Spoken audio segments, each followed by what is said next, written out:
Good morning, good afternoon, good evening प्यारे बच्चे, कैसे हैं आप सब। आई होप आप सब बहुत बढ़िया होंगे। मैं बता दूं, मैं भी बहुत अच्छा।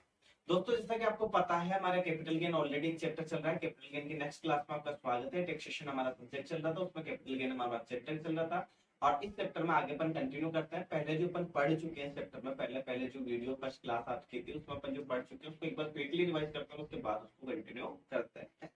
तो आइए बच्चे, सबसे पहले अपन ने जो चैप्टर स्टार्ट किया था उसका नाम था income from capital gain. Income from capital gain में मेरे प्यारे बच्चे आपकी सेक्शन लगती थी सेक्शन 45 क्लॉज 1। कौन सी सेक्शन लगती थी? Section 45 clause 1। सेक्शन 45 क्लॉज 1 क्या है? आपकी चार्जिंग सेक्शन है किसकी? कैपिटल गेन की। और क्या कहती है सेक्शन? सुने, बोला एनी प्रॉफिट और gain arising from transfer of capital asset shall be taxable under the head capital gain in the year in which transfer to balance.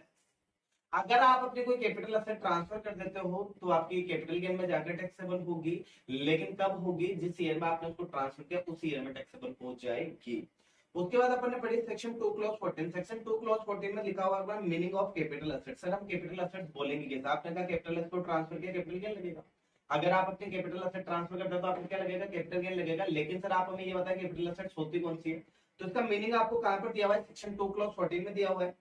It means property of any kind, movable, immovable, tangible, intangible, held by SSC, whether it is connect with business or not.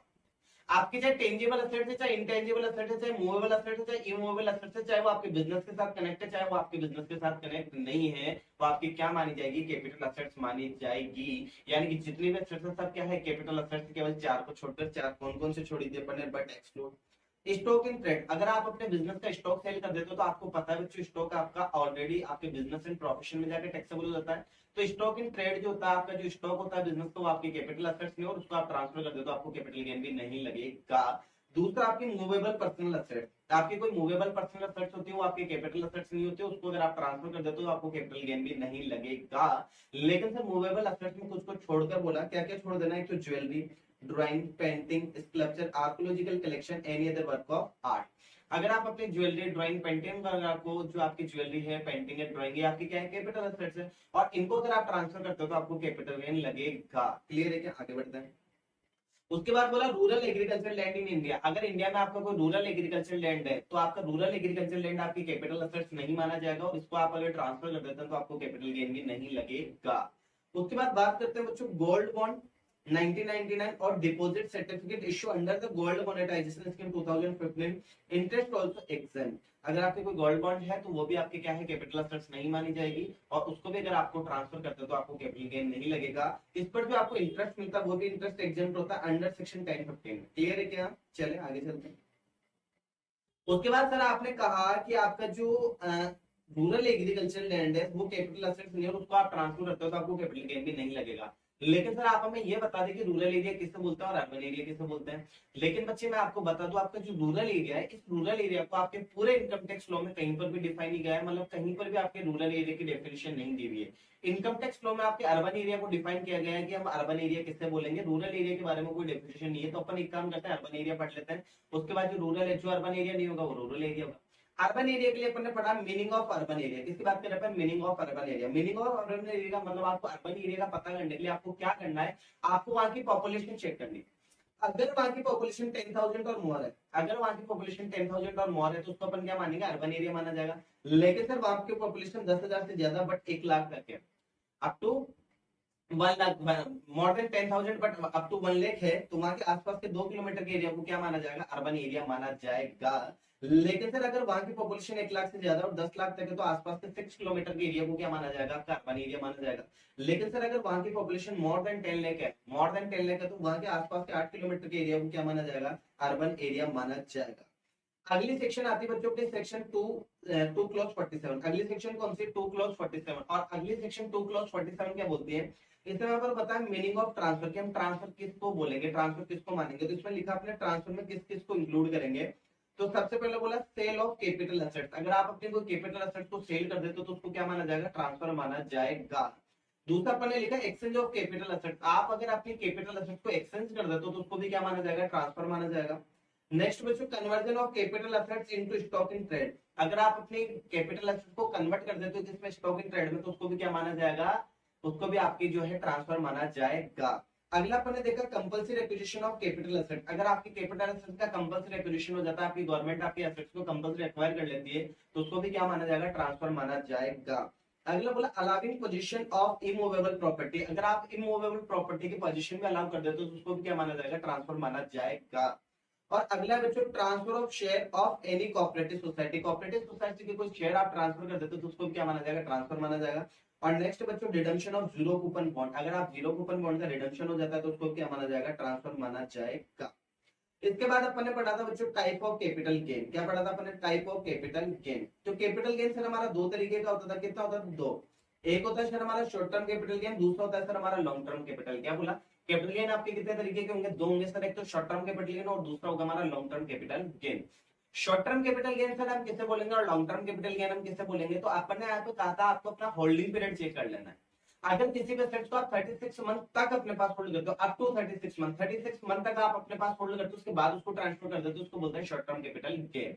अगर आप किसी assets को मोर than 36 month के लिए hold करते हो तो उसको बोलते हैं लॉन्ग टर्म कैपिटल गेन। यानी कि अगर किसी एसेट्स को आपने 30 मंथ के लिए, 31 मंथ के लिए अपने पास होल्ड किया और उसके बाद उसको ट्रांसफर कर दिया, शॉर्ट टर्म कैपिटल गेन। लेकिन सर किसी एसेट्स को 40 मंथ अपने पास होल्ड किया उसके बाद उसको ट्रांसफर कर दिया, उसको बोलते हैं लॉन्ग टर्म कैपिटल गेन। इस 36 मंथ को आप 3 ईयर भी बोल सकते हैं, कोई फर्क नहीं पड़ता, क्योंकि 1 मंथ पे 12 मंथ होते हैं, तो आप 3 ईयर भी बोल सकते हैं, कोई उससे कोई फर्क नहीं पड़ने वाला। क्लियर है। तो बोला था शॉर्ट टर्म कैपिटल गेन हम किसे बोलेंगे, holding period is up to 36 month, तो वो क्या होगा, short term capital gain. But if holding period up more than 36 month, अगर आपका holding period more than 36 month है तो उसको क्या बोलेंगे, long term capital gain. Clear है। लेकिन सर ये 36 मंथ की लिमिट करके कितनी हो जाती है, 12 मंथ हो जाती है, तब जब तीन कंडीशन सेटिस्फाइड होती है। कौन कौन सी, फर्स्ट बोला लिस्टेड शेयर एंड डिवेंचर। अगर आप कोई listed share and debenture transfer करते हो तो वहां पर जो आपको टाइम पीरियड चेक करना है, कितना करना है, 12 मंथ चेक करना पड़ेगा। अगर आपका कोई जीरो कूपन बॉन्ड और जीरो कूपन बॉन्ड का ट्रांसफर कर दे तो वहां पर आपको टाइम पीरियड 36 मंथ चेक ना करके कितना चेक करना पड़ेगा, 12 मंथ चेक करना पड़ेगा। लेकिन सर अगर कोई यूटीआई बॉन्ड है, यूटीआई बॉन्ड का मतलब, यूटीआई का मतलब होता है यूनिट ट्रस्ट ऑफ इंडिया, अगर कोई यूटीआई बॉन्ड है तो वहां पर जो आपको टाइम पीरियड चेक करना है, टाइम पीरियड आपको 36 मंथ चेक ना करके कितना चेक करना पड़ेगा, 12 मंथ चेक करना पड़ेगा। लेकिन सर ये 36 मंथ की लिमिट कर कितनी हो जाती है, 24 मंथ हो जाती है। 36 मंथ की लिमिट कर कितनी हो जाती है, 24 मंथ हो जाती है। कब, दो कंडीशन फॉर अनलिस्टेड शेयर। अगर आप कोई अनलिस्टेड शेयर ट्रांसफर करते हो तो वहां पर जो आपको टाइम पीरियड चेक करना है, वहां टाइम पीरियड आपको 36 मिनट चेक ना करके कितना चेक करना है, 24 मंथ चेक करना है। लेकिन सर अगर आपकी कोई लैंड एंड बिल्डिंग है, आप अपनी कोई लैंड एंड बिल्डिंग अगर आप ट्रांसफर कर देते हो, वहां पर जो आपको टाइम पीरियड चेक करना है कितना चेक करना है, 24 मंथ चेक करना है। यानी आपकी कोई लैंड एंड बिल्डिंग थी, अगर आपने उसको 20 मंथ के लिए अपने पास होल्ड किया उसके बाद उसको बेच दिया, उसको बोलेंगे short term capital gain. 24 month से कम पीरियड के लिए होल्ड करते हो, बेच देते हो, शॉर्ट टर्म कैपिटल। लेकिन अगर आप किसी एसेट्स को 24 मंथ मोर देन 24 मंथ आप किसी एसेट्स को अपने पास होल्ड करते हो उसके बाद उसको आप ट्रांसफर करते हो, उसको बोलते हैं long term capital gain. Clear है क्या, आगे चलिए। बोला सर फिर अनलिस्टेड डिवेंचर के केस में क्या होगा, अनलिस्टेड डिवेंचर के केस में वही आपको 36 मंथ ले लेना है वापस, कोई दिक्कत वाली बात नहीं। आगे चलिए।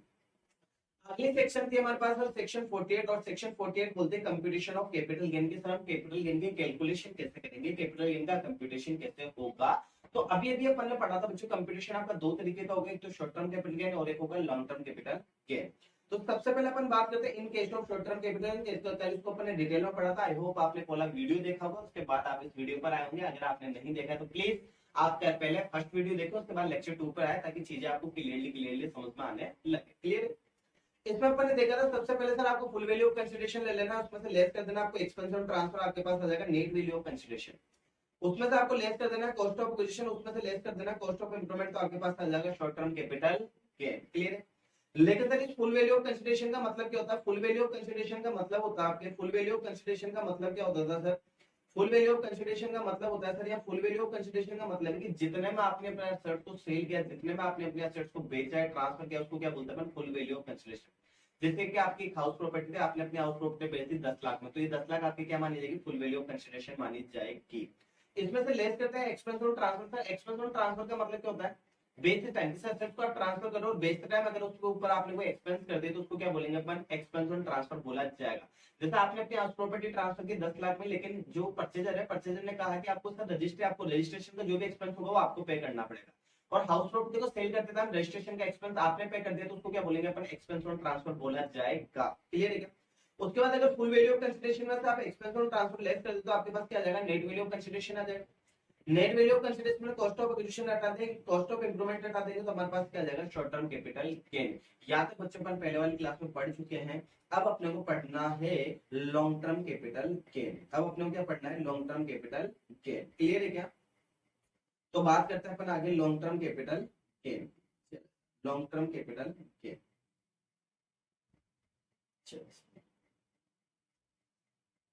तो अब बात करते हैं सर हम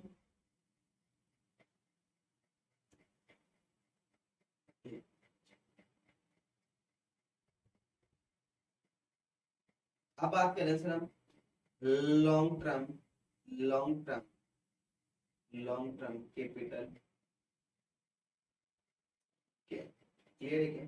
लॉन्ग टर्म कैपिटल गेन।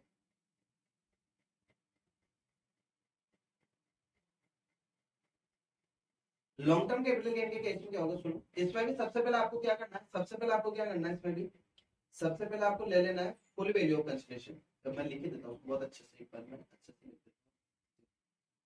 हूँ। कंप्यूटेशन ऑफ LTCG, शॉर्ट में बोल रहा हूँ लॉन्ग टर्म कैपिटल गेन।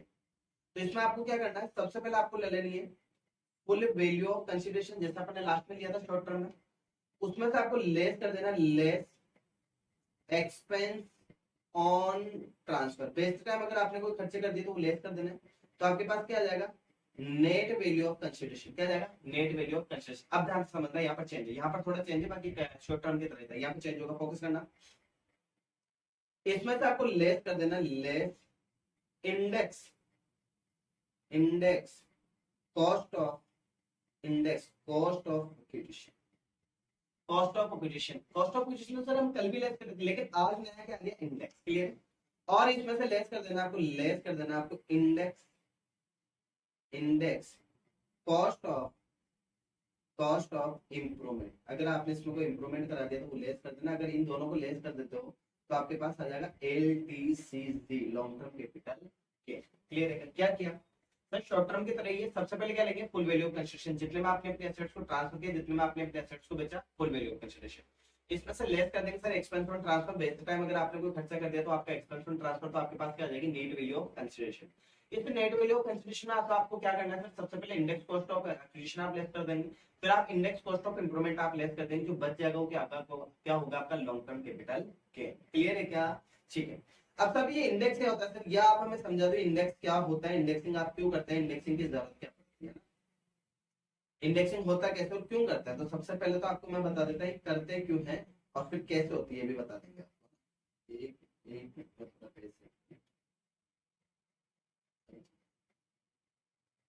सुने सर, अब सर हम इंडेक्सिंग क्यों करते हैं, इंडेक्सिंग बच्चों पता क्यों करते हैं, पुरानी वैल्यू को प्रेजेंट वैल्यू पर लाने के लिए अपन इंडेक्सिंग। क्योंकि अपन पता क्या करें, तो एक बार आप फोकस करना, एक बार आप फोकस करना, अपन क्या क्या करें, मान लेते हैं अपने एक असेट्स, एक हाउस प्रॉपर्टी अपने परचेज की, या कल के एग्जाम्पल आपको याद आएगा, या हाउस प्रॉपर्टी अपने परचेज की थी 1-2 में, कब परचेज की थी 1-2 में, और 1-2 में अपनी कॉस्ट आई थी, मान लेते हैं एग्जांपल के लिए अपनी 2 लाख रुपए कॉस्ट थी। कितनी कॉस्ट थी अपनी, 2 लाख रुपए अपनी कॉस्ट आई। प्रीवियस ईयर प्रीवियस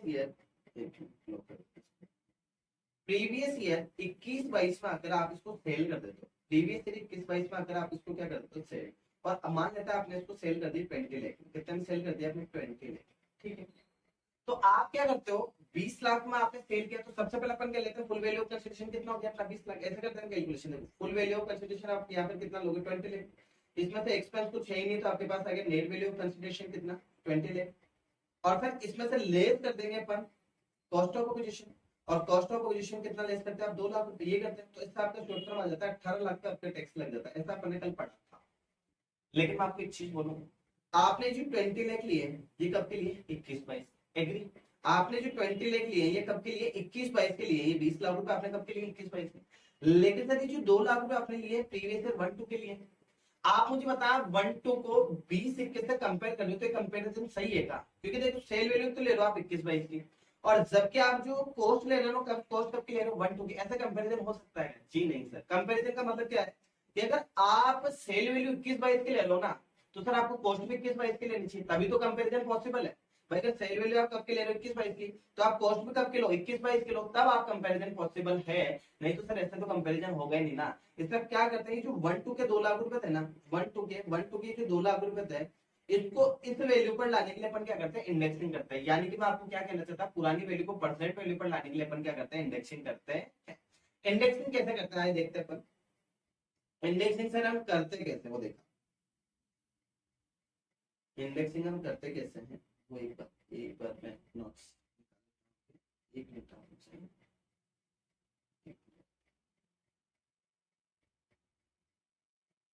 अच्छा ये आपके नोट्स आ गए हैं, आप फोकस करें आराम से।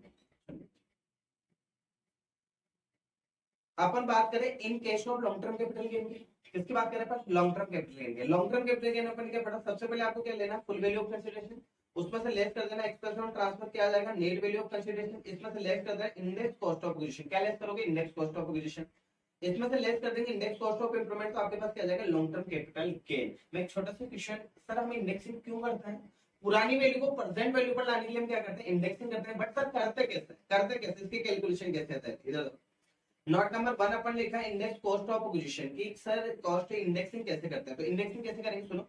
सबसे पहले आपको क्या ले लेना है, कॉस्ट ऑफ एक्विजिशन मल्टीप्लाई कर देना index number of the year of transfer, जिस ईयर में आपने ट्रांसफर किया उस ईयर का index number, divided by index number of the year of acquisition, जिस ईयर में आपने एसेट्स को परचेज किया उस ईयर का आपको क्या ले लेना है, इंडेक्स नंबर ले लेना है।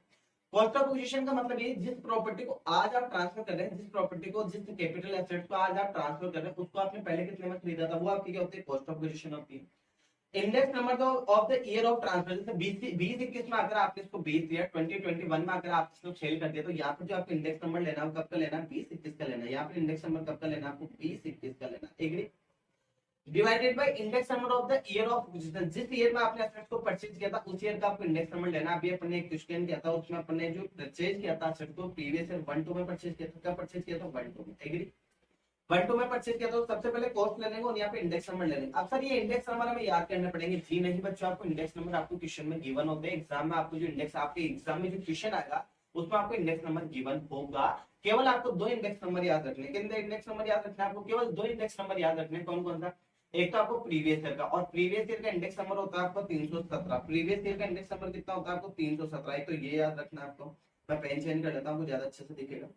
आपको 2 इंडेक्स नंबर याद रखने हैं, 2 इंडेक्स नंबर आपको याद रखने हैं, एक तो कौन सा 317, और 317 कब का आपके प्रीवियस ईयर का इंडेक्स नंबर, हमारा प्रीवियस ईयर 21-22। एक इंडेक्स नंबर आपको याद रखना प्रीवियस ईयर 1-2 का, कब का याद रखना प्रीवियस ईयर 1-2 का, और प्रीवियस ईयर 1-2 का इंडेक्स नंबर होता है 100। क्लियर, ये केवल 2 इंडेक्स नंबर आपको याद रखने कब कब का सर, एक तो प्रीवियस ईयर, और प्रीवियस ईयर हमारा कौन सा 21-22, और 21-22 का इंडेक्स नंबर कितना होता है सर 317, 317 आपका 21-22 का। दूसरा सर आपको क्या याद रखना, प्रीवियस ईयर 1-2 का इंडेक्स नंबर याद रखना, और प्रीवियस ईयर 1-2 का इंडेक्स नंबर होता है 100। क्लियर है, ये 2 इंडेक्स नंबर आपको याद रखना, बाकी सब आपको क्वेश्चन में गिवन होंगे।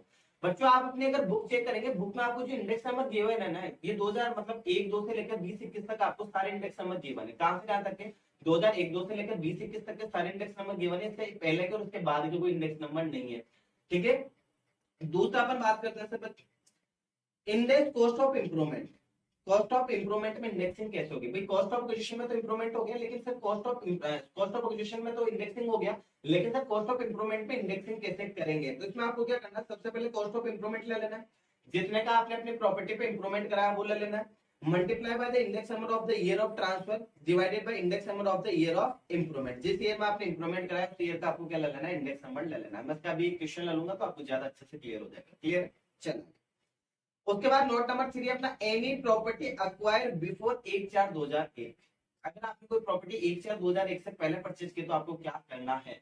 बच्चों मैंने आपको अभी आपको एक चीज बताएगा, आपको जो इंडेक्स नंबर गिवन है कहां से कहां तक के गिवन है, सर इंडेक्स नंबर 2001-2 से लेकर कब तक के गिवन है अपने को, 20-21-22 तक के अपने को गिवन है, हमारे प्रीवियस ईयर तक के इंडेक्स नंबर अपने को गिवन है।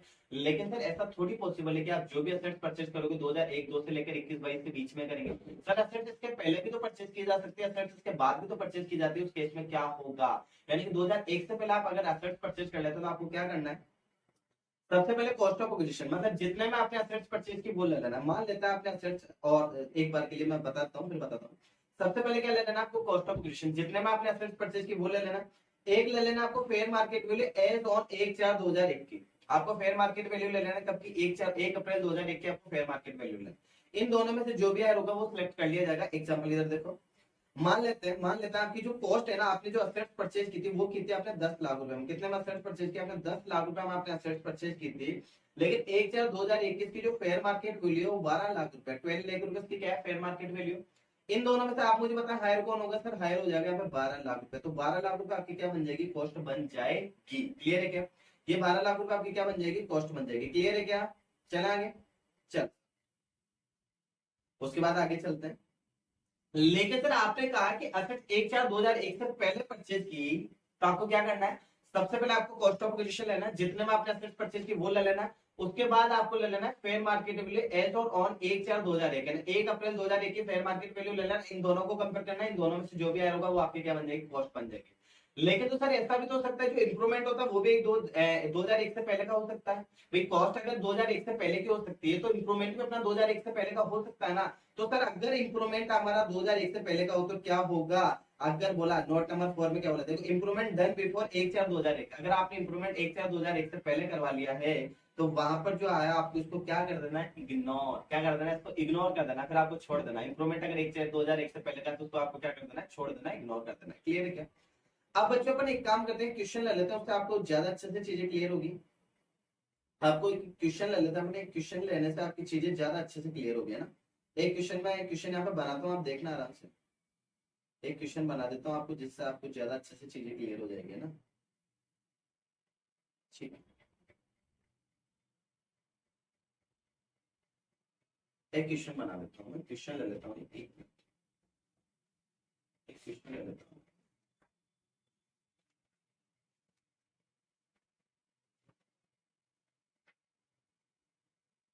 सुनिए साहब, एक क्वेश्चन है,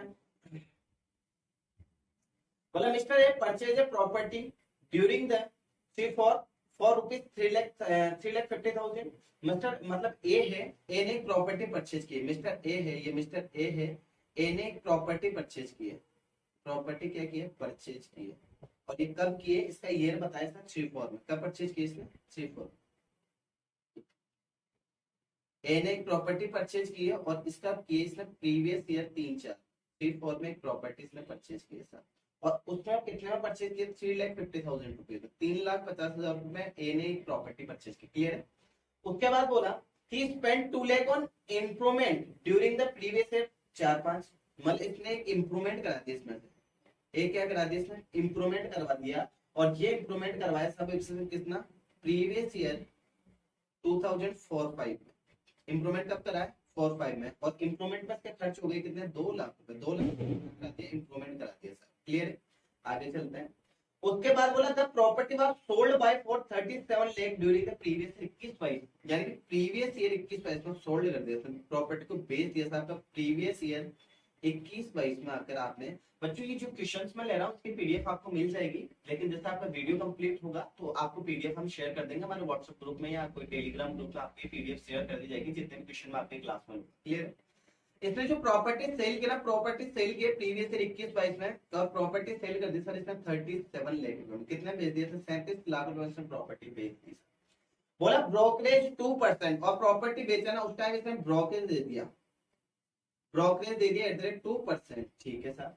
बोला कंप्यूट कैपिटल गेन। क्या बोला? Compute capital gain, compute capital gain. Clear है क्या? आपको कैपिटल गेन को क्या करना है? कंप्यूट करना है, आपको कैपिटल गेन की कैलकुलेशन करनी है। क्लियर है क्या? चलो अपन क्वेश्चन देखते हैं। सुनिए सर, सबसे पहले आप क्या करेंगे सर? एक बार कैलकुलेटर है क्या? कैलकुलेटर कैलसी पढ़ा हो?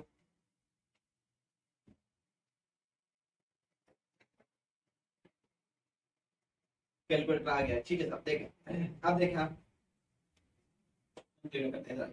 एक बार मैं क्वेश्चन आप लोगों को रीड कर देता हूँ, उसके बाद अपन क्वेश्चन को सॉल्व करते हैं। क्लियर? सबसे पहले क्या किया है?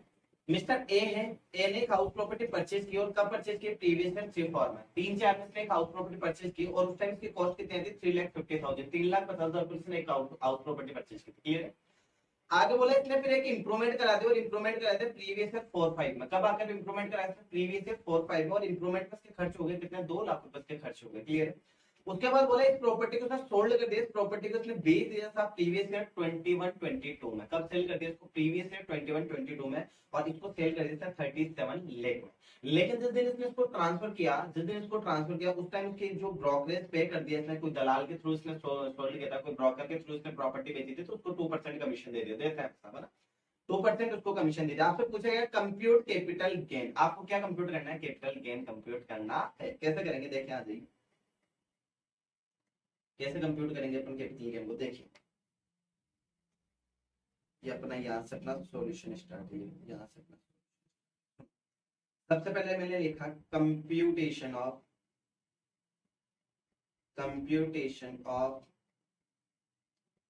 कैपिटल गेन, ठीक है। और प्रीवियस ईयर सर हमारा 21-22 और असेसमेंट ईयर 22-23। क्लियर है? चला सुनिए, आपको एक फॉर्मेट बना लेना है। ये लो मैं अपना एक फॉर्मेट बना लेता हूँ, ये मेरा एक फॉर्मेट बन गया, ये फॉर्मेट, ठीक है। यहाँ वही पर्टिकुलर, यहाँ लिखेंगे अपन अमाउंट और रुपीस, ठीक है। देखो सर, सबसे पहले सर आपको ये बताओ कि इसमें शॉर्ट टर्म कैपिटल गेन होगा या लॉन्ग टर्म होगा। तो सबसे पहले अपन क्या करेंगे? पीरियड ऑफ होल्डिंग चेक करेंगे इसका। पीरियड ऑफ होल्डिंग चेक करेंगे, अगर पीरियड ऑफ होल्डिंग 36 मंथ से ज्यादा हुआ तो लॉन्ग टर्म, और कम हुआ तो शॉर्ट टर्म। लेकिन इसमें करा क्या? हाउस प्रॉपर्टी थी। हाउस प्रॉपर्टी आपकी टाइम आती है लैंड एंड बिल्डिंग में टाइम 24 मंथ। आ जाओ देखो, इसने प्रॉपर्टी परचेज कब की थी? 3-4 में। कब परचेज की है? 3-4 में। और इसको सोल्ड कब की? 21-22 में। तो लॉन्ग टर्म है, सीधा सर ये तो लॉन्ग टर्म है। देखो 36 मंथ से भी ज्यादा हो रहा है, 24 छोड़ो, 3-4 में इसने प्रॉपर्टी खरीदी और इसको बेचा इसने 21-22 में, टाइम पीरियड 3 साल से ज्यादा है। जी हाँ, तो यहाँ पर क्या होगा? लॉन्ग टर्म कैपिटल गेन ही होगा, यानी इंडेक्सिंग होगा। कैसे करेंगे? सबसे पहले आपको क्या ले लेना है? Full value of consideration. सबसे पहले क्या ले लेंगे? Full value of consideration. और फुल वैल्यू ऑफ कंसिडरेशन पर बोला था सर जितने में डील डन हुई, जितने में आपकी एसेट्स बिकी। अपनी एसेट कितने में बिकी? 37 लाख में, सही है। कितने बिकी? 37 लाख में। तो अपन ने लिखा है 37 लाख, आपकी क्या हो गई? Full value of consideration. इसमें से लेस करते हैं सर, अपन लेस कर देते हैं इसमें से, लेस करते हैं sir, less expense on transfer, expense on transfer. और ट्रांसफर के टाइम पर इसके खर्च कर दिए सर, ब्रोकरेज दे दी कितने परसेंट? 2% इसने ब्रोकरेज दे दिया सर, 2% इसने क्या दे दिया? ब्रोकरेज दे दिया, ठीक है। लेस कर देता है @2%। तो 37 लाख का 2% अपन निकालेंगे, 37 लाख का 2% आपका आ रहा है बच्चों 74,000। कितना आ जाएगा आपका? 74,000 आपका आ गया। अगर इसमें से फुल वैल्यू ऑफ कंसिडरेशन में से अगर एक्सपेंस ऑन ट्रांसफर लेस कर देते तो अपने पास क्या आ जाएगी? Net value of consideration, net value of consideration. और नेट वैल्यू ऑफ कंसिडरेशन में क्या करेंगे? 37 लाख माइनस 74,000, 37 लाख माइनस 74,000, तो ये आपका आ रहा है बच्चों 36,26,000, 36,26,000। क्लियर? 36,26,000 क्लियर? इसमें से लेस कर देना, अपने को लेस करना है sir index cost of acquisition. Clear? Index cost of acquisition. और क्या लेस करना है इसमें से? एक मिनट इसको कंप्लीट कर लेते हैं, पेज वर्किंग नोट में दिखाते हैं।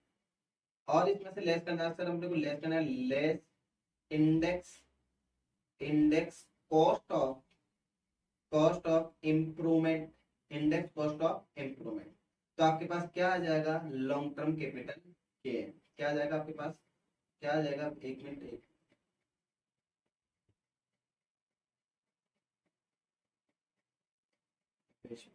ठीक है। तो आपके पास क्या आ जाएगा? Long term capital gain, long term capital gain. Clear? अब सुनो, अब इंडेक्स कॉस्ट ऑफ पोजीशन में यही दिखा देता हूँ, इंडेक्स कॉस्ट ऑफ पोजीशन में यही दिखा देता हूँ, क्योंकि बाद में आपको फिर प्रॉब्लम होगा ना, तो यही का यही दिखा देता हूँ। एक बार देखना, इंडेक्स कॉस्ट ऑफ पोजीशन में अपन ने क्या सीखा था सर? सबसे पहले ले लो आप कॉस्ट ऑफ पोजीशन। आपकी कॉस्ट ऑफ पोजीशन कितनी है बताओ? असेट्स कितने में खरीदी सर? 3,50,000, सही, ये लो। तो अपन ने लिखा है पे, एक मिनट, ये लो, अपन ने लिखा है पर 3,50,000, ठीक है। मल्टीप्लाई बाय द अपन ने लिखा था index number of the year of transfer, जिस ईयर में आपने ट्रांसफर किया उस ईयर का आपको इंडेक्स नंबर लेना है। क्लियर है? आपने ट्रांसफर कौन सी ईयर में किया था आप देख ले बच्चों, मैं बुक ले लेता हूँ इधर ताकि मुझे बार बार ऊपर ना जाना पड़े। ठीक है, तो सबसे पहले आपने कौन सी ईयर में ट्रांसफर किया था इसको, आपने ट्रांसफर किया था कब कब कब, बोलो चेक करो फटाफट बताएं मुझे कब ट्रांसफर किया था आपने। सर इसको ट्रांसफर किया था 21-22 में। तो सर 21-22 का इंडेक्स नंबर कितना होगा 317 divided by index number of the year of acquisition. कब खरीदा था सर इसको, खरीदा था कब कब कब कब, बोले बोले बोले जल्दी ढूंढ के लाना। 3-4 में। कब खरीदा था इसको 3-4 में, 3-4 में खरीदा था और 3-4 का इंडेक्स नंबर कितना होता है 109। ये आपकी कैलकुलेशन और कुछ भी नहीं करना आपको। ये इंडेक्स नंबर कब का लिया मैंने प्रीवियस 21-22 का, और ये इंडेक्स नंबर कब का लिया मैंने 3-4 का। क्लियर है? इसको सॉल्व करते हैं। देखो सबसे पहले कितना आपका 3,50,000 मल्टीप्लाई बाय 317 डिवाइडेड बाय 109, तो आपका आ रहा है बच्चों ये 1,17,000 सॉरी 1,17,889। ठीक है, तो इसको लिख देते अपन 10 लेस करेंगे ना, कितना कितना 1017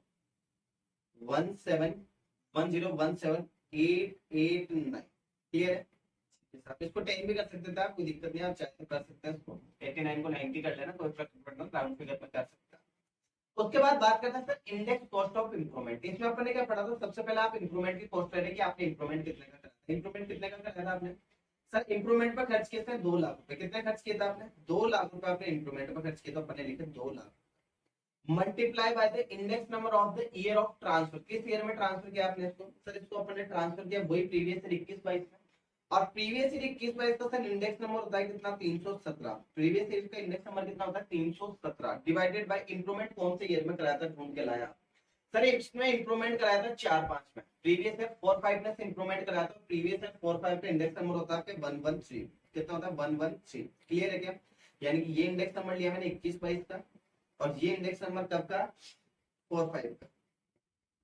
लेस कर देते हैं इसको भी, तो आपको हो जाएगा 2 lakh multiply by 317 divided by 113, तो ये आपका आ रहा है कितना 5,61,000। मैं लिख ही देता हूँ फॉर्म में 5 लेस हो जाएगा 5,610,61। क्लियर है? अब इन दोनों को लेस कर देंगे तो आपका आ जाएगा लॉन्ग टर्म कैपिटल गेन। इन दोनों को लेस कर देंगे अपन 36,26,000 में से दोनों को लेस कर देंगे, आपका आ जाएगा लॉन्ग टर्म कैपिटल 20,20,47,048। ये आपका क्या आ गया लॉन्ग टर्म कैपिटल गेन। आपको समझ आया है या नहीं आया? आपने क्या क्या सुनो, देखो मैं आपको एक बार वापस रिकॉल कर देता हूँ ताकि आपकी चीजें क्लियर हो जाए। एक बार दोबारा आया, अपना क्वेश्चन क्या बोला था सर, हमारा क्वेश्चन ये बोल रहा था कि हमने एक असेट परचेज किए थे, मिस्टर ए है, मिस्टर ए ने एक असेट परचेज किए कब 3-4 में, और उस टाइम उसकी कॉस्ट कितनी आई थी 3,50,000। उसके बाद उसने इसमें एक इंप्रूवमेंट करा दिया, और इंप्रूवमेंट कब कराया प्रीवियस ईयर 4-5 में, और उसमें कितना खर्च हो गया इसके 2 लाख रुपए। उसके बाद बोला इसने इस स्टॉक को इसने असेट को आकर सेल कर दिया, और सेल कर दिया प्रीवियस ईयर 21-22, और कितने में सेल किया 37 लाख 37 लाख रुपए में इसने बेच दिया। और बेचते टाइम इसमें जो ब्रोकर था, ब्रोकर के थ्रू इनका डील हुआ था, और ब्रोकर को इसने ब्रोकरेज दे दी कितनी @2% इसने ब्रोकरेज दे दी। आपसे पूछा कंप्यूटेशन ऑफ कैपिटल गेन, आपको कैपिटल गेन की कंप्यूटेशन करना है, आपको कैपिटल गेन की कैलकुलेशन करना है। तो सर सबसे पहले क्वेश्चन करने से पहले अपन क्या करते हैं, अपन ने लिखा computation of capital gain previous year 21-22 subsequent year 22-23 fix है पूरे साल के लिए। क्लियर है? अब सुनो दूसरा सर, आप सबसे पहले आपको चेक क्या करना पड़ेगा, आपको पीरियड ऑफ होल्डिंग, तभी तो आपको पता चलेगा कि लॉन्ग टर्म कैपिटल गेन है शॉर्ट टर्म कैपिटल गेन। तो पीरियड ऑफ होल्डिंग चेक करने के लिए अपन क्या करते हैं, देखो इसने असेट्स कब खरीदी 3-4 में, कब असेट्स परचेज किए इसने, मैं कलर चेंज कर लेता हूं और अच्छे से देखेगा। ये लो, इसने असेट्स कब परचेज की 3-4 में, कब परचेज की इसने 3-4 में इसने असेट्स परचेज की, कब परचेज किए 3-4 में परचेज किया, और उस टाइम इसकी कॉस्ट कितनी है 3,50,000 3-4 में, और इसलिए इसको सेल कर दिया कब 21-22, कब सेल कर दिया 21-22। आप मुझे बताएं टाइम पीरियड 3 महीने से 3 साल से ज्यादा हो रहा है नहीं हो रहा, आपका टाइम पीरियड 36 मंथ से ज्यादा हो रहा है नहीं हो रहा। जी सर हमारा टाइम पीरियड 36 मंथ से ज्यादा हो रहा है, और 36 मंथ से अगर ज्यादा हो रहा है तो उसको बोलेंगे हम लॉन्ग टर्म कैपिटल गेन। तो लॉन्ग टर्म कैपिटल गेन के केस में अपन ने क्या पढ़ा था सर, सबसे पहले आप फुल वैल्यू ऑफ कंसीडरेशन ले लो, उसमें से लेस कर दो एक्सपेंस ऑन ट्रांसफर, आपके पास क्या जाएगी net value of consideration less index cost of acquisition और less index cost of improvement, तो आपके पास क्या जाएगा लॉन्ग टर्म कैपिटल गेन। ऐसा ही पढ़ने पड़ा था क्या?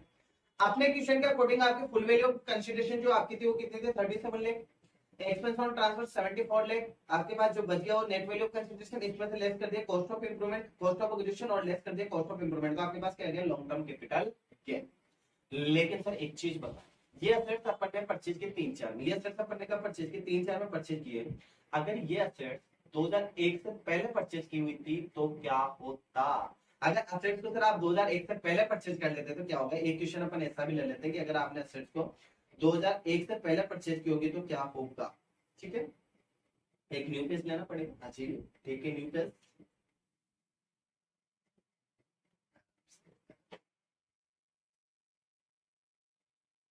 एक क्वेश्चन अपन और ले लेते हैं ताकि आपका डाउट बहुत अच्छे से क्लियर हो जाए, एक क्वेश्चन अपन और ले लेते हैं, एक क्वेश्चन अपन और ले लेते हैं, क्वेश्चन आप सुनेंगे, ये पीडीएफ में आपको प्रोवाइड करवा दूंगा, जो पीडीएफ में मैं क्वेश्चन करवा रहा हूँ मैं आपको प्रोवाइड करवा दूंगा, अभी के लिए क्वेश्चन आपकी डेस्कटॉप पे लिख दूंगा सामने ताकि आपका क्लियर हो जाए। सुनो मैं क्वेश्चन एक बार पढ़ता हूँ उसके बाद इसको लिख दूंगा। बोला mister Singh purchase house property for rupees 1,06,000 on May 15, 1984, 1984 में इसने परचेज किए।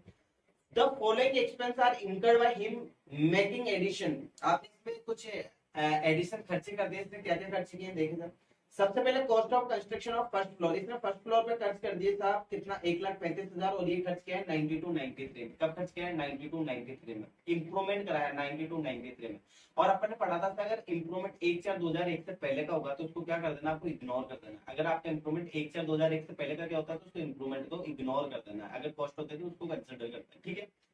उसके बाद बोला इसने cost of construction of the second floor, second floor का इसने कंस्ट्रक्शन कराया, सेकंड फ्लोर बनवाया इसने जब में, और ये करवाया था 3 फ्लोर में, कब करवाया 3 फ्लोर में, और 3 फ्लोर में इसकी कॉस्ट आई थी 3,10,000, सर इसको इंप्रूवमेंट में कंसीडर कर लिया जाएगा क्योंकि 2001 के बाद का है 3,10,000।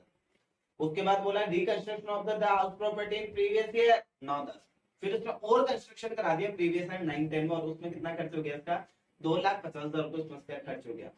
बोला fair market value of the property on 1 अप्रैल 2021, क्या बोला आपको फेयर मार्केट वैल्यू की बनी कब की 2021 की, क्या बोला fair market value of the property on 1 April 2021 is 4,50,000, 4,50,000 रुपए आपको क्या दी बनी इसके एफएमबी की बने, फेयर मार्केट वैल्यू की बनी। बोला the house property sold Mister C, इसलिए हाउस प्रॉपर्टी बेच दिया था किसको मिस्टर सी को ऑन अगस्त 10, 2021 फॉर 72 लाख, कितने में बेच दिया इसने 72 लाख में, 72 लाख में इसको ट्रांसफर कर दिया। बोला expense incurred on transfer, transfer के टाइम इसके एक्सपेंस हो गए सर कितना 60,000, compute the capital gain for the assessment year 22-23, आपको 22-23 का क्या करना है कैपिटल गेन का जो है कंप्यूट करना है 22-23 का। मैं क्वेश्चन को एक बार डिस्प्ले पे ले लेता हूं ताकि आपको ज्यादा अच्छे से क्लियर हो। क्लियर इसमें बोला मिस्टर सी, मिस्टर सी एक आदमी था मिस्टर सी, क्या नाम इसका मिस्टर सी, मिस्टर सी एक पेन देख लेना मिस्टर सी है, एक आदमी था मिस्टर सी, मिस्टर सी ने क्या किया एक हाउस प्रॉपर्टी परचेज की, क्या किए एक हाउस प्रॉपर्टी परचेज की, और हाउस प्रॉपर्टी का जो कब परचेज किए सर, इसने परचेज किया 15 मई 1984 में, कब परचेज किया 1984 में, और जब 1984 में इसने परचेज की उस टाइम इसकी कॉस्ट आई थी कितनी कितनी कितनी कितनी कितनी कॉस्ट 1,06,000, कितने कॉस्ट आई थी इसकी 1,06,000, 1,06,000 रुपए में इसने हाउस प्रॉपर्टी परचेज की। बोलो उसके बाद इसने कुछ इंप्रूवमेंट करवा दिए थे, सबसे पहले इसने एक इंप्रूवमेंट करवाया, इसने एक इंप्रूवमेंट कराया कब 92-93 में, कब कराया 92-93 में इसमें इंप्रूवमेंट करा दिया, और उसमें इसके खर्च हो गए कितने 1,35,000, कितने खर्च हो गए 1,35,000। फिर एक इंप्रूवमेंट करा दिया इसने, एक इंप्रूवमेंट इसने और कराया, और ये इंप्रूवमेंट कराया इसने कब 2003-04, कब 3-4 इसने एक इंप्रूवमेंट और करा दिया, उस इंप्रूवमेंट में इसके खर्च हो गए 3,10,000, कितने खर्च हो गए 3,10,000 इसके इंप्रूवमेंट में खर्च हो गए। उसके बाद बोला इसने रिकंस्ट्रक्शन करा दिया प्रॉपर्टी का, यानी कि एक इंप्रूवमेंट और करा दिया, और ये इंप्रूवमेंट कराया इसने 9-10 में 2009 और 10 में, 9-10 में इसने एक इंप्रूवमेंट और करा दिया, और उसमें खर्च हो गया इसका 2,50,000, 2,50,000 9-10 में जो इंप्रूवमेंट कराया उसमें कितना खर्च हो गया इसका 2,50,000। क्लियर उसके बाद आपको एफएमबी गिवन है, फेयर मार्केट वैल्यू आपको गिवन है एज और ऑन कब की 1/4/2001, 1 अप्रैल 2001 के आपको एफएमबी गिवन है, और कितने 4,50,000, कितने 4,50,000 आपको एफएमबी गिवन है। क्लियर उसके बाद बोला था house property sold to Mister C, फिर इसने ये हाउस प्रॉपर्टी सेल कर दी, और सेल किसको कर दी मिस्टर सी को, मिस्टर सी को इसने प्रॉपर्टी बेच दी, और कितने में बेची था मिस्टर सी को, कब बेची है 10 अगस्त 2021, कब बेची इसने? 10 अगस्त 2021 में इसने ये प्रॉपर्टी बेच दी मिस्टर शिकोर। कितने में बेची साहब? इसने बेचे 72 लाख में। कितने बेच दी? 72 लाख में। प्रॉपर्टी सेल कितने में की? 72 लाख। ठीक है साहब। What expense incurred on transfer? Transfer के टाइम इसका खर्च हो गया 60,000। तो एक्सपेंस ऑन ट्रांसफर आपके पास expense on transfer, expense on transfer है सर कितना? 60,000। 60,000 का आपका एक्सपेंस ऑन ट्रांसफर है। उसके बाद बोला compute the capital gain for the assessment year 22। आपको क्या करना है? Compute the capital gain. क्या कैलकुलेट करना है आपको? कैपिटल गेन कंप्यूट करना। मैं एक बार पूरा क्वेश्चन आपको रिकॉल करता हूँ, उसके बाद अपन क्वेश्चन का सॉल्यूशन करना स्टार्ट करते हैं। क्लियर? आ जाइए, आ जाइए। देखो सबसे पहले मिस्टर सी था, मिस्टर सी था। एक मिनट एक मिनट एक मिनट, खेलो खेलो खेलो, इसको बता दें एक बार, ये देगा। सुनो, मिस्टर सी था, मिस्टर सी ने एक हाउस प्रॉपर्टी परचेज की और ये कब परचेज की? 15 मई 1984 में। कब परचेज की थी? 15 मई 1984 में। यानी कि सर 1/4/2001 से पहले प्रॉपर्टी परचेज की। जी हाँ। और उस टाइम इसकी कॉस्ट कितनी थी? 1,06,000।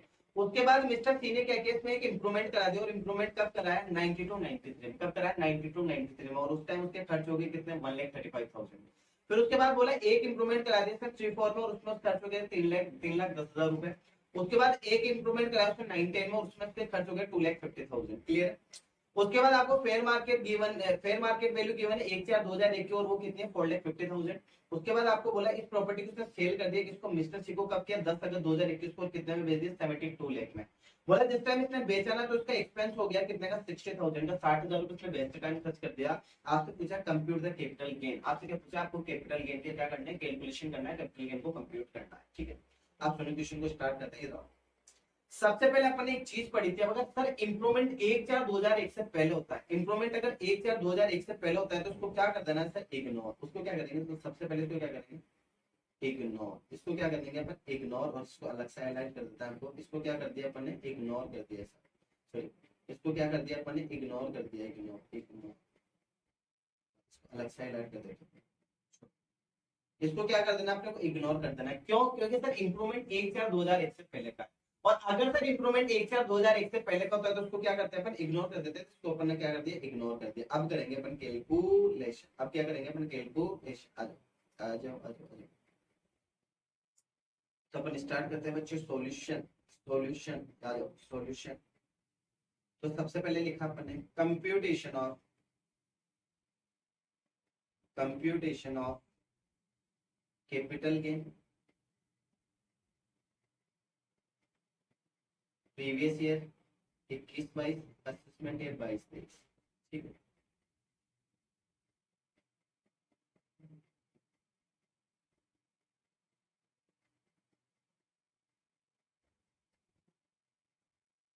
वही पर्टिकुलर या लिखेगा अमाउंट। आप सुने सर, आप सुने, आप फोकस करें। आप सामने एक बार और देखो। लास्ट लास्ट क्वेश्चन है, फिर उसके बाद अपन क्लास खत्म करते हैं। एक बार और देखो सर। सबसे पहले अपन यहाँ पर क्या, अच्छा सबसे पहले ये बताया कि शॉर्ट टर्म है या लॉन्ग टर्म है? शॉर्ट टर्म है या लॉन्ग टर्म है? तो सर लॉन्ग टर्म कैसे? इसने असेट्स अक्वायर किए, इसने असेट्स परचेज किए 1984 में। क्या परचेज किए? 1984। और 21-22 में आकर बेचा। सर ये तो बहुत बड़ा लॉन्ग टर्म है। लॉन्ग टर्म नहीं, बहुत बड़ा लॉन्ग टर्म है। आ जाइए। तो सबसे पहले आपको क्या लेना है? Full value of consideration. Full value of consideration sir उस वैल्यू पे लेते हैं जितने में आपने असेट्स को सेल किया, जितने में आपकी डील डन हुई। आपने असेट्स को कितने में सेल किया? ये देखो, ये रहा असेट्स आपने बेचे सब। कितने में? कितने में बेचे? 72 लाख में। कितने में बेचे आपने? 72 लाख में बेचे। ठीक है, तो हमारी जो फुल वैल्यू ऑफ कंसिडरेशन कितनी होगी? 72 लाख होगी। ये लो सर, 72 लाख। इसमें से लेस करते हैं sir upon, less less expense on transfer, expense on transfer. और बेचते टाइम इसने खर्च कर दिए थे 60,000। कितना खर्च कर दिया था? 60,000। ये लेस कर दिया था 60,000। Agree?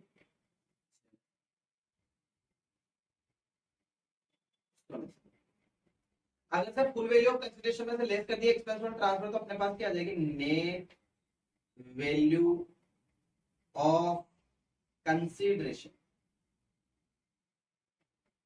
Net value of consideration कितना आ जाएगा? 72 लाख माइनस 60,000, 71,40,000। 71,40,000 का आ जाएगा अपने पास। इसमें से लेस करेंगे sir, less index index cost of acquisition, index cost of acquisition, clear. दूसरा सर इसमें से लेस करें अपन इंडेक्स कॉस्ट ऑफ इंप्रूवमेंट, दोनों लेस हो जाएंगे। एक तो इंडेक्स कॉस्ट ऑफ एक्विजिशन और दूसरा index cost of improvement, clear है क्या। अपने को वर्किंग नोट के लिए नेक्स्ट पेज पर जाना पड़ेगा। आप सुनो, यहाँ पर बना रहा हूँ वर्किंग नोट, बड़े ध्यान से समझना। यहाँ बना रहे हैं वर्किंग नोट, मैंने हेडिंग डाली यहाँ पर वर्किंग नोट।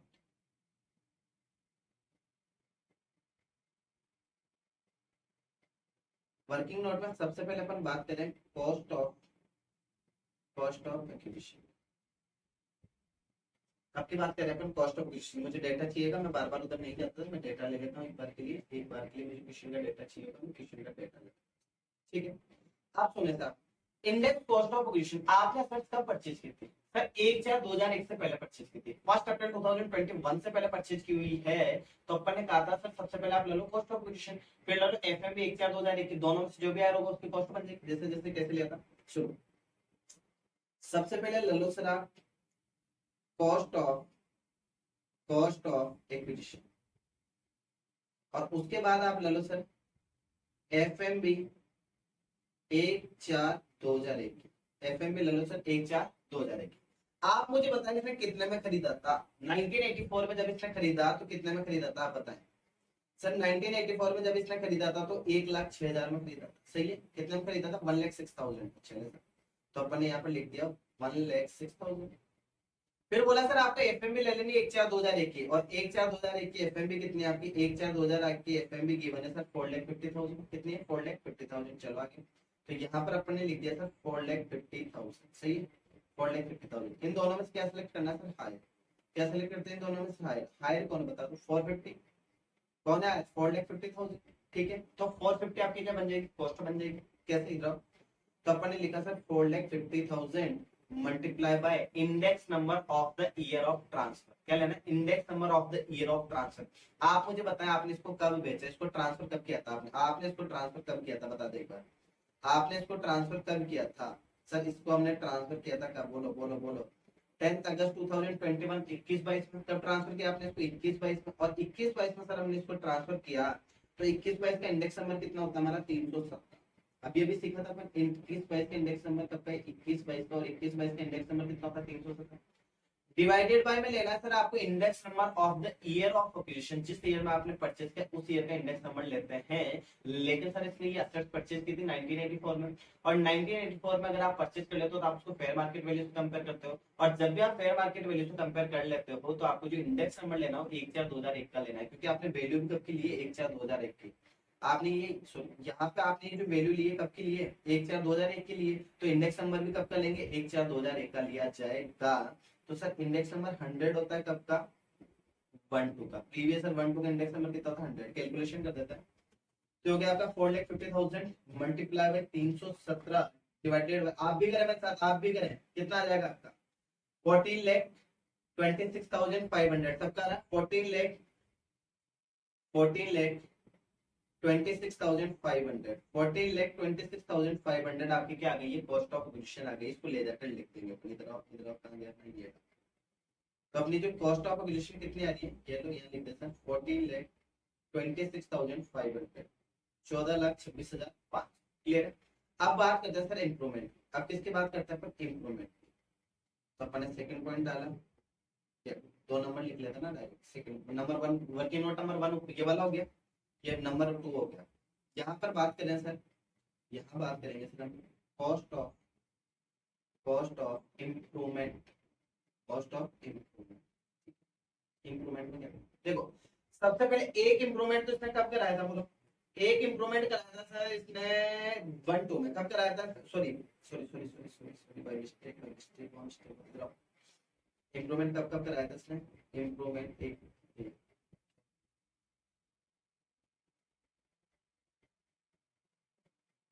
सर एक इम्प्रूवमेंट तो कराया था उसने 92-93 में, और उस टाइम 1,35,000। इसको तो अपन इग्नोर कर देंगे क्योंकि 1/4/2001 से पहले का। उसके बाद इंप्रूवमेंट कराया इसने कब 3-4 में, और 3-4 में कितने खर्च कर दिए इसने 3,10,000। उसके बाद एक इंप्रूवमेंट कराया इसने कब 2,50,000 का, और ये इंप्रूवमेंट कब कराया इसने 9-10, ये इंप्रूवमेंट कब कराया इसने 9-10 में इसने इंप्रूवमेंट कराया। अब इंप्रूवमेंट जो 3-4 में करवाया वो कितने खर्च हुआ इस पर 3,10,000, और एक इंप्रूवमेंट कराया सर इसने कितना 2,50,000। लिखते हैं इसको, आ जाइए। तो सर सबसे पहले क्या लेंगे, cost of improvement. Cost of improvement कितना 2,50,000, इंप्रूवमेंट पे कितना खर्च किया इसने 2,50,000 multiply by the index number of the year of transfer. जिस ईयर में आपने ट्रांसफर किया उस ईयर का इंडेक्स नंबर, आपने ट्रांसफर आपने एसेट कब बेचे आपने 21-22 में, और 21-22 का इंडेक्स नंबर होता है सर कितना 317। इंडेक्स नंबर कितना होगा 317, कब का 21-22 का, 21-22 का इंडेक्स नंबर कितना 317 divided by index number of the year of acquisition, sorry index number of the year of improvement. जिस ईयर में आपने इंप्रूवमेंट कराया उस ईयर का आपको क्या लेना, इंडेक्स नंबर लेना। और इंप्रूवमेंट आपने कौन सी ईयर में कराया सर, इंप्रूवमेंट कराया आपने 9-10 में, कब कराया 9-10 में इंप्रूवमेंट कराया सर 9-10 में, और 9-10 का इंडेक्स नंबर होता है आपका कितना 109, कितना होगा 109। बच्चे आप टेंशन ना ले, आपको जो इंडेक्स नंबर ये क्वेश्चन में गिवन होंगे इसके आप बिल्कुल भी टेंशन नहीं ले। तो कैलकुलेशन करते हैं, 2,50,000 मल्टीप्लाई बाय 317 डिवाइडेड बाय 109, तो कितना आ जाएगा अपने पास 72,07,664 लिख देते हैं। इसको लिख देते हैं, मिस्टेक हुआ मेरे से, एक बार मैं क्रॉस चेक कर लेता हूँ, सॉरी ये जो इंडेक्स नंबर आपने लिखी गलत है, इंडेक्स नंबर आपने गलत ले लिया है। इंडेक्स नंबर 148 होता है, इंडेक्स नंबर कितना होता है 148 होता है। कब तक 9-10 का जो इंडेक्स नंबर हो कितना होगा 148 होगा, बाय मिस्टेक मैंने लिख दिया। कैलकुलेशन करेंगे sir 2,50,000 multiply by 317 divided by 148, कितना आ जाएगा आपका 5,35,472। 5,35,000 कितना है 472 क्लियर है। 5,35,472, 5,35,472, 5,35,472 लिख दो ये लो कहाँ गया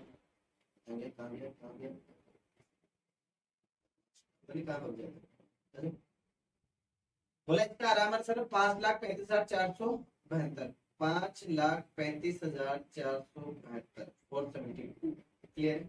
इसको लेस कर देते हैं, अगर इसको लेस कर देते हैं सर तो अपने पास क्या आ जाएगा, इसके पास अपने पास आ जाएगा सर लॉन्ग टर्म कैपिटल के, क्या आ जाएगा अपने पास लॉन्ग टर्म कैपिटल के, लॉन्ग टर्म एलटी सीधे बोलते शॉर्ट में लॉन्ग टर्म कैपिटल के।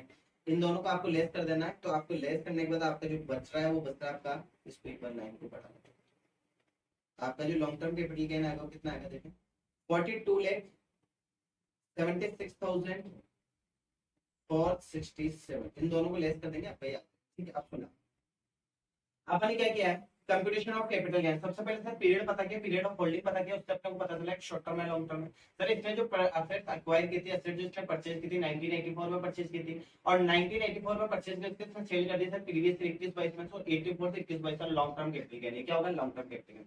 लॉन्ग टर्म कैपिटल गेन क्या लॉन्ग टर्म कैपिटल गेन के केस में अपन ने पढ़ा था, सबसे पहले आपको क्या ले लेना है फुल वैल्यू ऑफ कंसीडरेशन, उसमें से लेस कर देना एक्सपेंस ऑन ट्रांसफर, क्या आ जाएगा आपके पास नेट वैल्यू ऑफ कंसीडरेशन।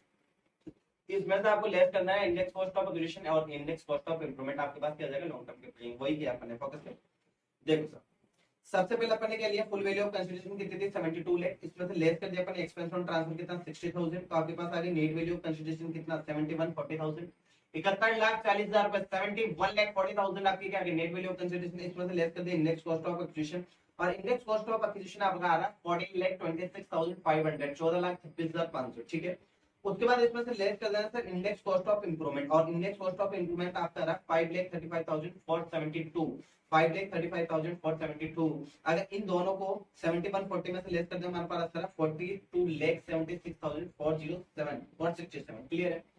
मेरे प्यारे बच्चे आपको मैंने शॉर्ट टर्म भी सिखा दिया है, मैंने आपको लॉन्ग टर्म भी सिखा दिया है। अब आगे की क्लास में अपन और कंसेप्ट को आगे बढ़ाएंगे sir. Conversion of capital asset into stock in trade क्या होता है सर, कंपल्सरी एक्विजिशन क्या होता है सर, डिस्पोजल क्या होता है, वो आगे की क्लास में देखेंगे। आज की क्लास को अपन यहीं पर एंड करते हैं। आपको अगर कोई भी चीज समझ में नहीं आई हो तो आप उसको वीडियो को एक बार दोबारा देखें, आपको 100% समझ में आएगी। और अगर आप इस चैनल पर नए हैं तो आप पहले वाला वीडियो देखें, उसके बाद इस वीडियो को लीड करें, तब आपको चीजें बहुत अच्छे से क्लियर होगी। क्योंकि कल की क्लास की चीजें मैंने आज रिकॉल करने की बहुत अच्छे से कोशिश की, लेकिन बच्चों एक बार पर्टिकुलरली आप उसको टाइम दोगे तो आपको बहुत अच्छे से क्लियर हो जाएगी। और रही बात इन क्वेश्चन की, जो क्वेश्चन मैं आपको यहाँ पर सोल्व करा रहा हूँ, आपकी क्लास में जो क्वेश्चन सोल्व हो रहे हैं, इन क्वेश्चन के पीडीएफ आपको जो है हम हमारे टेलीग्राम ग्रुप में या आपके जो व्हाट्सएप ग्रुप में, हमारा व्हाट्सएप नंबर हम आपको प्रोवाइड करवा देंगे, ये टेलीग्राम की कोई लिंक हम आपको प्रोवाइड करवा देंगे, वहां पर आपको मिल जाएगी। अभी के लिए बच्चों में सारी क्लासेस फ्री ऑफ कॉस्ट है। अब ये आपसे कोई चार्जेस नहीं लिया जाएगा, सारी क्लासेस आपको यूट्यूब पर अवेलेबल होगी, फिर रेगुलर बेच के अपन बाद में बात करेंगे। अभी के लिए सारी क्लासेस आपकी फ्री ऑफ कॉस्ट रहने वाली है।